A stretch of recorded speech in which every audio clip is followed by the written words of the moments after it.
Our next speaker is Chef Taria Camerino.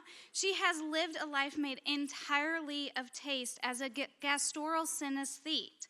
This unique perception in the world, in combination with her training in classical French pastry, Japanese confectionery, coastal Italian cooking, and extensive training in chocolate, will allow her to bring a unique presentation to you all today as she shares about her gustatory synesthesia.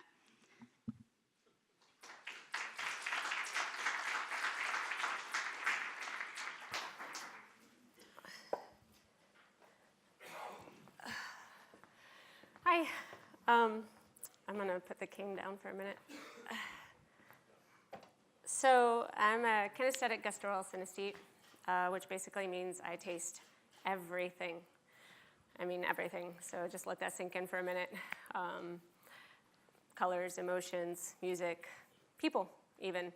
And it can be a little overwhelming, for sure, because everything is constantly bombarding me with flavors. But it's interesting, just like when you're driving down the road, you see things, but you don't necessarily remember them. You're just like, oh, there it goes, there it goes. It's very similar for flavor. Like, I don't have to hold on to the flavors constantly, which is really amazing. But the fun part here is that I have no auditory or visual memory at all. So I can close my eyes and I don't see anything. I don't see you. You're gone. If I want to retain the memory of an object or an emotion or an experience, it's all done through flavor. As someone just asked me outside, so if I go, on a trip to the ocean, I don't remember it. I don't remember what it looks like. I don't remember what it sounds like. I don't remember playing on the beach. But I know what it tastes like. And the ocean tastes different in Greece or Naoshima or the panhandle of Florida. Those oceans all taste different. And it's the same with everything else. It's the same with colors and emotions, sadness. There are how many types of sadness? So there are different flavors for all of this sadness. I'm probably going to bounce around a lot here. It's generally how I do things anyway. When I was asked to come speak, it was July 5th, I got the email. At first I was like, what the hell? Oh, I'll preface this with I cuss a lot, so I apologize. Just going to get that out there. I'm a chef. That's where I spend most of my life, is in kitchens. So I'm reading and I'm like, wait a minute, there must be a mistake. How did I get this email? They must mean something else.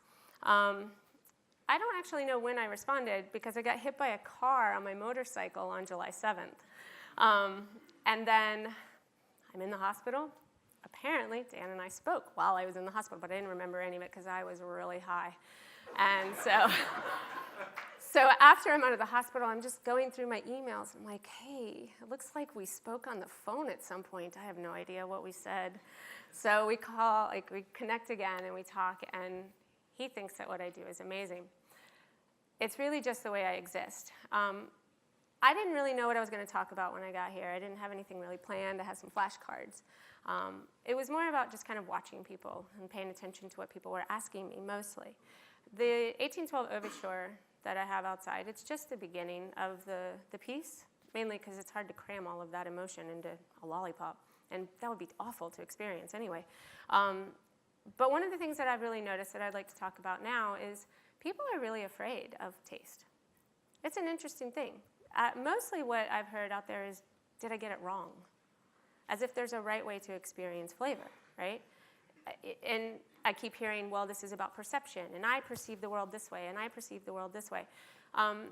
What I'm excited to offer this neurogastronomy, if I can offer anything, is that everything emits a vibration, right? We can all agree with that. I mean, I think I'm in a room full of really smart people, so everything vibrates. Red, we know, is a vibration, so it comes in, we interpret it, we understand the color, right? It's the same with flavor. All flavors emit vibration, and how I perceive that vibration is irrelevant to its vibration. The wood, it's a vibration. I perceive that, and I interpret it in a particular way, but that doesn't alter the vibration itself. And so if we can look at flavors in that way, it's possible that we could, I mean, this is a brand new concept that I just came up with like 20 minutes ago. But what if we reversed whatever it is that's happening to me? right? So if I'm experiencing everything, that chair, which is really not very tasty, man.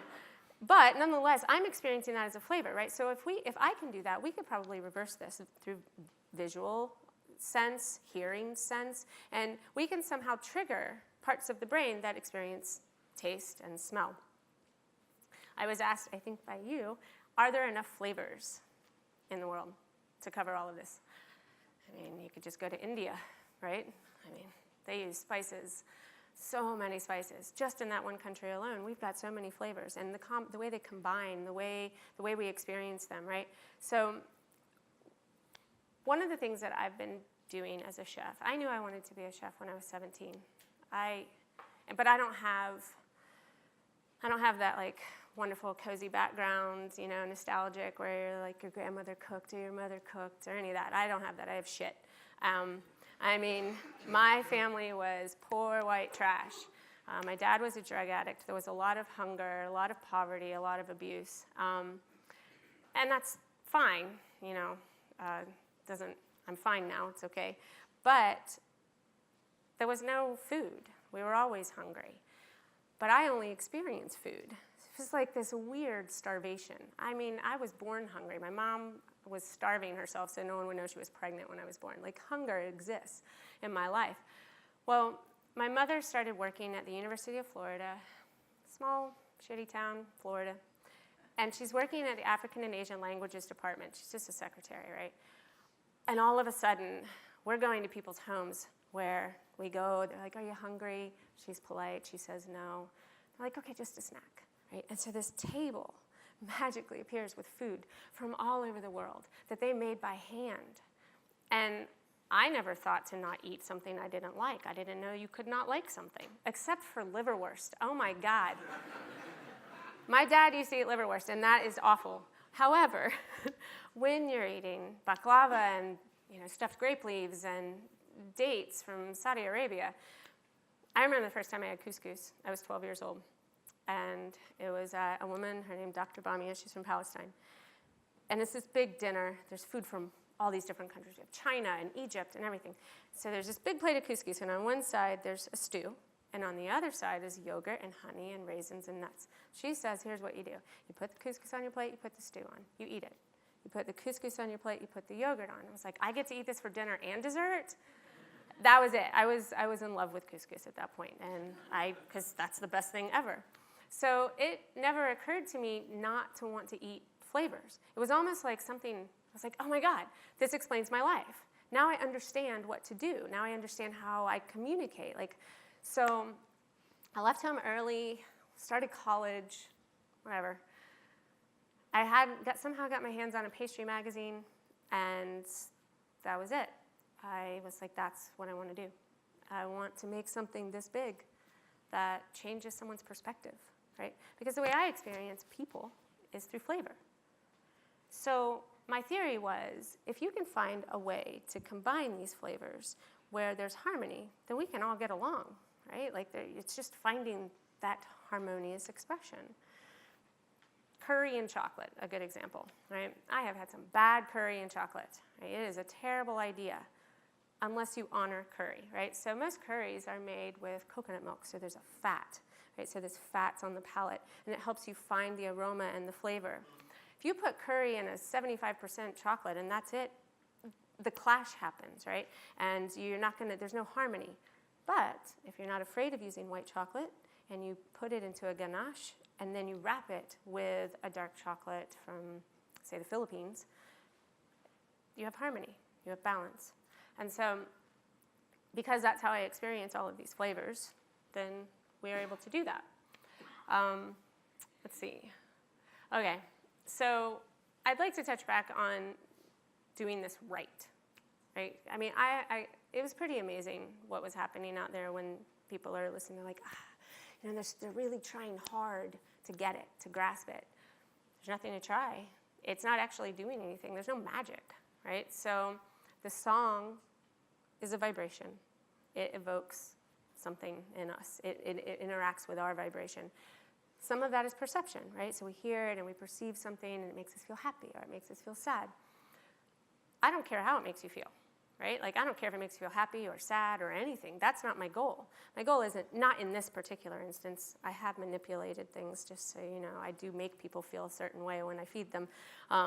It's intentional.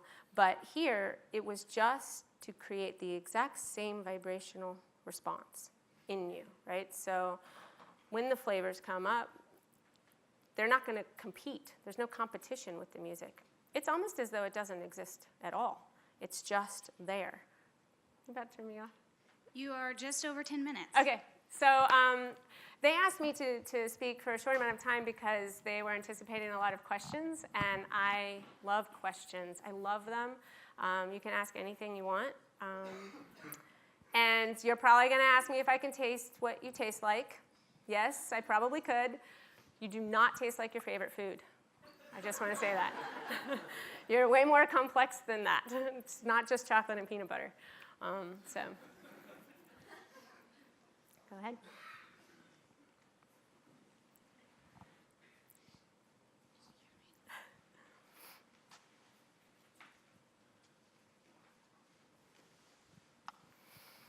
Okay, you're blowing everybody's mind. That's not really fair.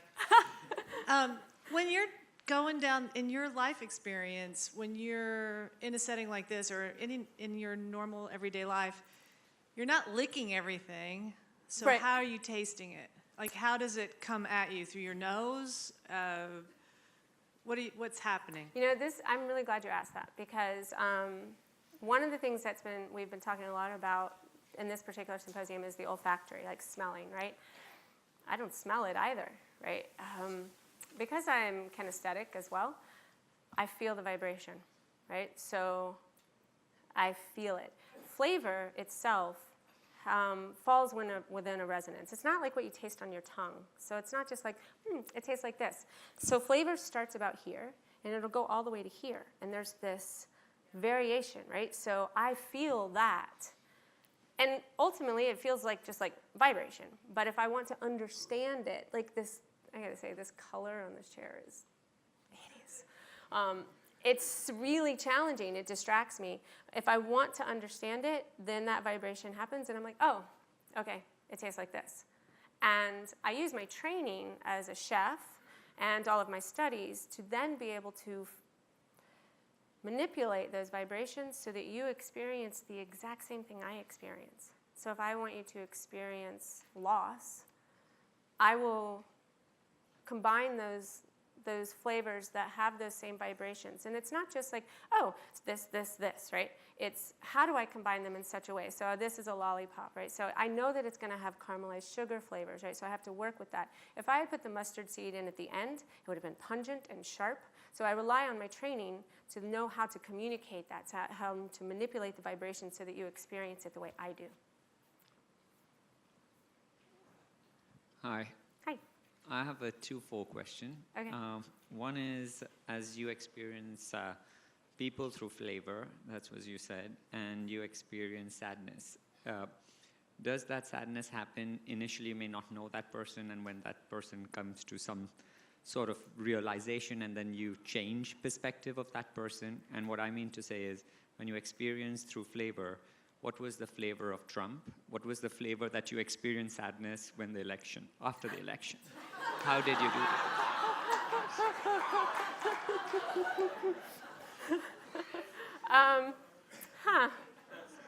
I can say that I have not gotten to know Trump's vibration intentionally. I don't exactly know what Trump tastes like, but that's the choice. Just like not to say that we can close our eyes and walk through life, but I see it and I can feel it, and astringent, right? So there's an astringency. Chemical. Not metallic chemical, though. It's really aromatic chemical. Hairspray. Oh, shit, that's so weird, right? Because he uses a lot of hairspray. Okay, that makes sense. Sadness, I mean, there are so many types of sadness anyway. I personally love sadness. I'm not a melancholy person. I actually am really happy. One of the things that I love about sadness is, and loss, is that it's the one thing that we all know, right? I mean, man, sadness can pull people together in a way that most things can't, and I appreciate that for that. I appreciate the quality that it is. That particular type of sadness, actually, it's not sadness, it's fear. I think after that happened, I don't think I was tasting sadness. I was tasting dread, worry, confusion, confirmation. And so it doesn't taste like any meal I've ever made. I know that.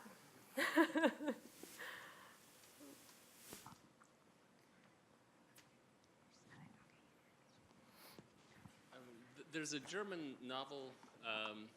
It's about a boy who's born without any smell, and then he becomes a perfume maker, and he makes his perfumes that can manipulate people, and it's a phenomenal read. It's perfume. Yeah, perfume. I know the book. Yeah, I read it. I might imagine that you might have a food equivalent to that, and are there particular foods that tag particular emotions? Like, one were to, could one, with a meal, sort of manipulate mood across courses? Oh yeah, well that's easy. I've done several dinners. I get asked to do dinners for different performance pieces, curate the menu for that. So if it's a play, I create the meal that makes you feel the exact same way that the performance does. I did a 9-course dinner tasting on the beginning, ending, middle of a love affair, 10 years, right? So, there's pleasure, then there's comfort, then there's oh shit, and then there's, grief and regret, and then there's movement as you work through it, and then you start to change, and then there's longing and reverence, right? So there's all of these things, yes, and there are flavors that really resonate to that, but it's not just the flavor at this point, right? This is where I rely on my training. So a good example, I gave this earlier, grief, right? Especially this kind of grief, like at the ending of a relationship, right? Where you're like, God, this sucks. So for this particular course, we removed all utensils. There was nothing. They had to eat with their hands. There was no plates either. So it was ground meat with burnt mustard seed, hazelnut oil, and black salt. And it's fine. It's basically steak tartare, right? That's essentially what that is. Man, watching people trying to, because that's kind of what that kind of grief is. It's like this internal devouring, like this tearing oneself down. And so people had to stop. They had to push it away. They're crying. They're like, I can't do this. Can we just move on to the next course now? Which happens, in this type of relationship destruction. So that, I did a 9-course profile of a band. They played behind a curtain. And I get flavors that I don't even know exist sometimes. And so I have to research and dig and dig. I dig for a lot of flavors. I study flavors insatiably because of that. Because I'll get something and I'm like, what the hell is horse milk butter, right? Like, just what the hell? But they happen to make it in Mongolia, right? They even use it as currency. Who knew? But for this course, I got calamansi. Calamansi is a citrus from Southeast Asia. It's incredible. It also glows in the black light, which I found out in this, because I'm getting these flavors, and like, okay, so I'm going to make an oyster ceviche with calamansi, celery, and red pepper. I've never even heard of an oyster ceviche, right? Who does that? Okay, so there it is. Another course was a drink made from corn whiskey, peaches, and it was to glow in a black light. So I'm like, what glows in a black light? You would think white sugar, right? Because white always glows in the black light. It doesn't. It doesn't do anything, which is a good testament to what white sugar is, which is pretty much nothing. It has 0 flavor. White sugar is just sweet. Doesn't do anything else. It has absolutely no complexity. But honey does glow in a black light. So it's pretty fascinating. And it has different shades depending on what type of honey, the region that it was, harvested in. So yeah. And I've done that many times. I mean, if I'm to be honest, I do it all the time. I'm a pastry chef. I manipulate flavors. I create flavors so that you feel pretty much whatever I want you to feel. I have a question for you about trying to cook for my husband who had radiation to his salivary glands, and I've been trying all sorts of concoctions. Crunchy peanut butter comes through.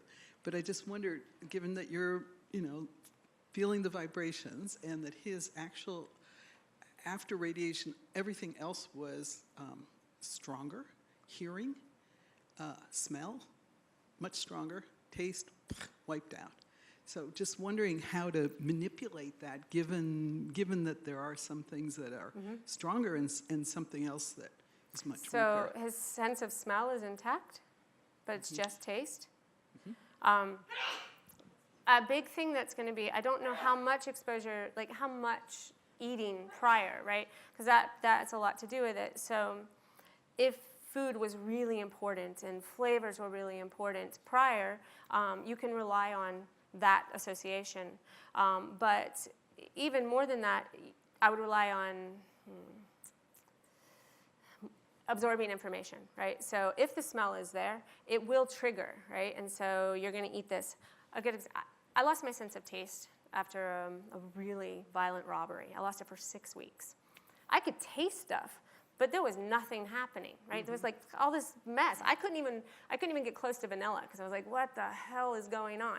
So I basically went blind. I didn't know what I was doing. So at that point, I'm relying on my sense of smell and information.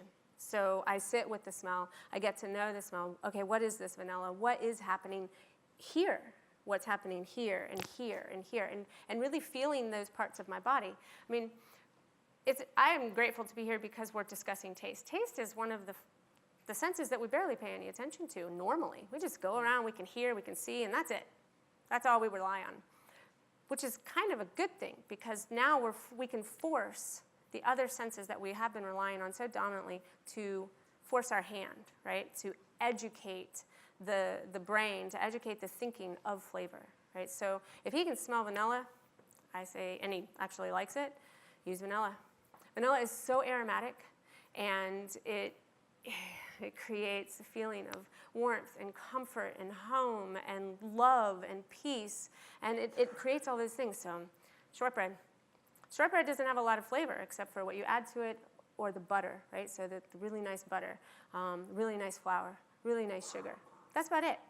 Vanilla shortbread is a way to really rely on the sense of smell to educate the other parts of the brain. Maybe. Hopefully. I don't know.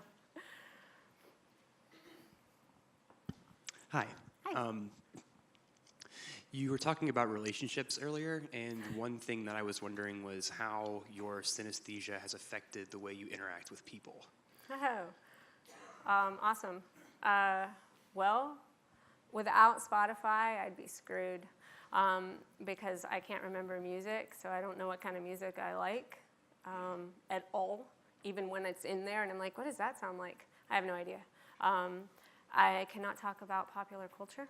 I can't remember movies. I can watch the same movie 100 times. I have no idea what happened. My kids have seen The Avengers over 100 times, and they are so sick of it. I'm like parents' revenge here, like you have to watch the same movie and over. That's what they have to do because I'm like, I think I really like this movie. And then it's all brand new, all over again. So I can't talk about movies, except I remember every food scene in movies. I remember food movies. So in The Avengers, at the end, it's like the most important part of the movie. And it's when they're rolling the credits, they're eating shawarma.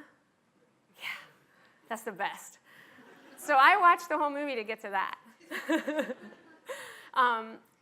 I'm a part of a synesthesia group, and they talk a lot. There are very few gastral synesthetes, so I don't really talk about it much with them. But regardless, they're all asking, like, when do you tell someone, and there's like this stigma or whatever. I have to say it like right off the bat because people, they use visual communication so much that I'm lost. I have absolutely no idea what they're talking about. People describe a box, right? They saw this blue box filled with red circles. I'm really grasping here. I can't see it. I have absolutely no idea what they're talking about unless it is in front of me and I can see the box. And so relationships, communication is challenging because most people have no idea when I say, wow, you know, that tasted like mare's milk butter. And they're like, oh, what the hell? So instead, it's like a dance I have to do with people. Music is out of the question unless I just say, just put something on, I'll tell you if I hate it, and everything else will be fine. So, yeah. Anything else? Oh. I think they have a microphone. Do you experience pain, physical pain, differently than other people? Like when you have an ailment, do you experience that in taste also? I do. I do experience it through taste. I experience other people's pain through taste as well. This particular symposium is interesting because of that. I've never really thought about what cancer tasted like until I was invited to be here. And I can tell you, I don't like the taste of it. I was asked in an interview by wonderful boy, Eric, you know, what happens when there's bad taste? And I don't really think there's good and bad. There just is, right? Something might not be pleasant, and some things are pleasant. He asked about human suffering. What is, you know, that can't be good. But again, it just is. So I do experience that. The taste that I get with cancer is blood and metal. And when I am really clear with what emotion that is, that's fear. Fear tastes like blood and metal. And so it's an interesting thing, right? So that same feeling that is this emotion is also what this tastes like. Now, I could go deeper. I could sit with different types of cancer, even different types of therapy, and how those vibrations are affecting the body, and break that down. So it wouldn't just be blood and metal. It's how am I going to present to you blood and metal so that you experience the subtlety, like the subtle vibrations of each type of disease, type of therapy. So yeah, I do. I experience my own pain through flavor. I experience everybody else's pain through flavor. I experience their sadness, their happiness, their children, their everything. I'm fine with it now, but it's been tough. Like, it's been strange. Whenever I get overwhelmed or lost or depressed, first thing I do is I go to the Indian grocery store or the Korean bakery or the Latin American grocery store, and I just walk. You know, I just walk and I just touch. And I'm like, okay, everything's okay, right? Everything's intact. Everything's right with the world. And then I can go back out and I'm like, whew, yeah, I just got grounded because that's what I live in all the time. I can touch an ingredient or a spice and I know exactly how to use it even if I've never even seen it before. I know its flavor, I know its aroma, I know where to place it in a dish, maybe not traditionally, but how to place it so that what I experience, you will experience as well. Who tastes good? My children. They like magic. I don't think, but again, there's not necessarily good. I profiled Andrew Zimmern, and I had to put him into a cake, which kind of sucked because the first flavor I got was prawn shells. Right? And I'm like, how the hell do I do that? Prawn shells, green Szechuan peppercorn, pear, white miso, and bay leaf. All that I had to fit into a cake without it being disgusting. And that's thankfully where I rely on my training. I think I'm... All right, thank you very much.